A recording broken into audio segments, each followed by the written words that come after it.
So one of the things you might come across in your photo collection are these old magnetic albums, or so-called magnetic.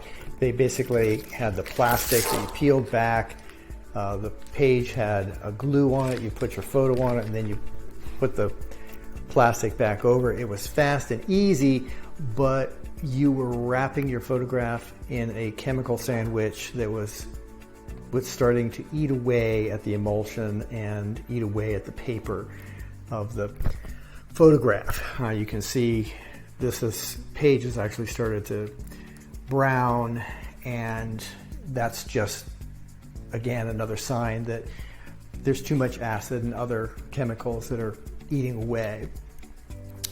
So we always recommend that you get them out of those types of albums immediately, and never use those magnetic albums for your photographs.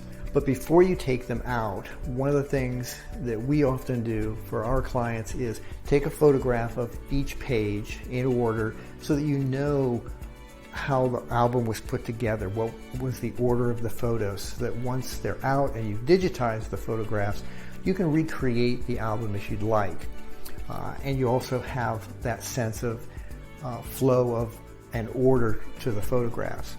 If you have any questions about photo albums and what's safe, put them in the comments below. Love to answer your questions.